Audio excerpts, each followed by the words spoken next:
जय श्री राम मित्रों, आपने एनसीईआरटी में ये डायग्राम देखा होगा। रूट टिप का डायग्राम है।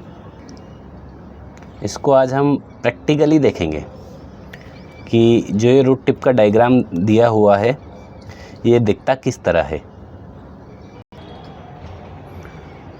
तो एनसीईआरटी में जो रूट टिप दिया हुआ है उसको समझने के लिए मैं एक ये छोटा सा अनवांटेड प्लांट लगा हुआ है पॉट के अंदर, इसको मैं धीरे धीरे निकाल लेता हूँ ताकि इजीली हमें ये पूरा डायग्राम अच्छे से समझ में आए।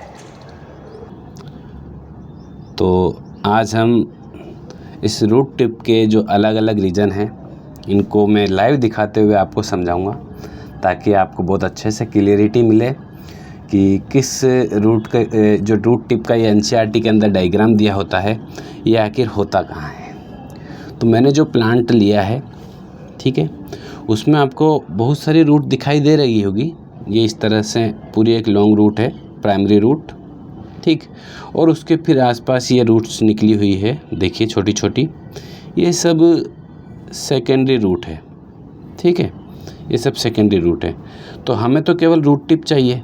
तो इसको, इस कंसेप्ट को देखिए, बहुत इम्पोर्टेंट कि जो एनसीईआरटी में डायग्राम दिया होता है रूट टिप, वो टिप पार्ट है, ना कि कंप्लीट रूट है। इसका मतलब मैं अगर यहाँ से इस रूट के जो ये रीजन ये ऊपर का, ये यहाँ से इसको, ये इतना सा रीजन है, देखिए रूट तो काफ़ी लंबी है। ये रूट यहाँ से स्टार्टिंग है, इस मेरे हाथ से देखिए यहाँ पर पॉइंट्स हैं, और ये पूरी रूट है। लेकिन एनसीईआरटी में जो डायग्राम दिया होता है वो केवल रूट टिप होती है, मतलब इतना सा पोर्शन होता है ये रूट टिप। और इसी टिप पार्ट पर जो सबसे पहला रीजन आपको देखा होगा एनसीईआरटी में, रूट केप, तो ये रूट केप बिल्कुल टॉप पार्ट पर होता है। यहाँ से मतलब मैं कहूँ इतना सा रीजन होता है ये रूट केप। रूट केप बहुत छोटा सा होता है, हमें इस क्लियरिटी से ऐसे दिखाई नहीं देगा। ये बिल्कुल टॉप पार्ट जो आप देख रहे हो ये रूट केप है। और रूट केप एक तरह का जो रूट के ऊपर का एक हेलमेट है, मतलब रूट को जो प्रोटेक्ट कर रहा है वो यही रूट केप है जो रूट को प्रोटेक्ट करता है। क्योंकि सॉइल में ग्रो करना है, सॉइल में ग्रो करने के लिए एक सेफ वे और प्रोवाइड करवाता है ये रूट केप। अब देखिए इस रूट केप के पीछे का जो पार्ट है बिहाइंड, तो वो होता है रीजन ऑफ मेरिस्टेमिक एक्टिविटी, मतलब यह मेरिस्टेमिक जोन है।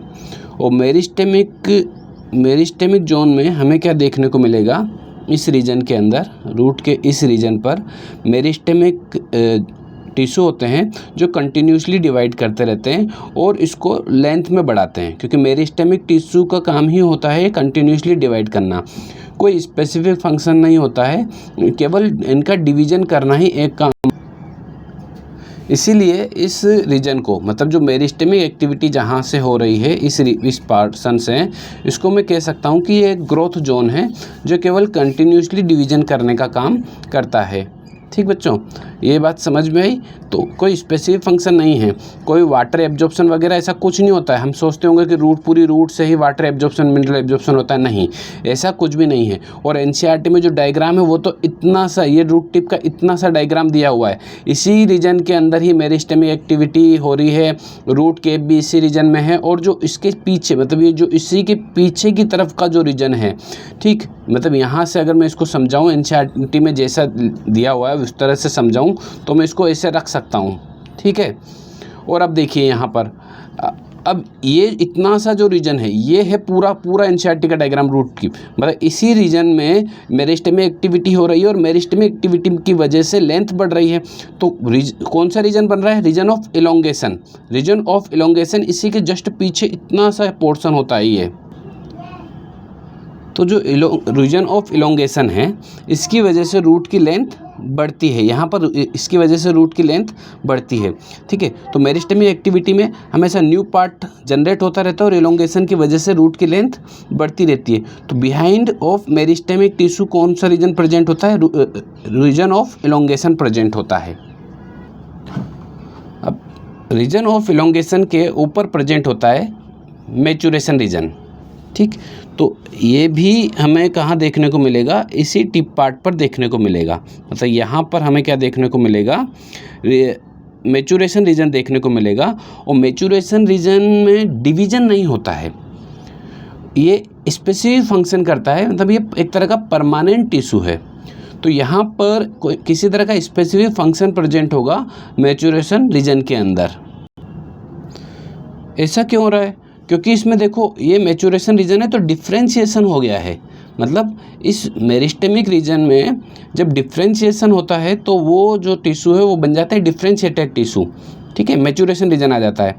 तो जैसे प्राइमरी मेरिस्टेम है तो प्राइमरी परमानेंट टिश्यू बनेगा।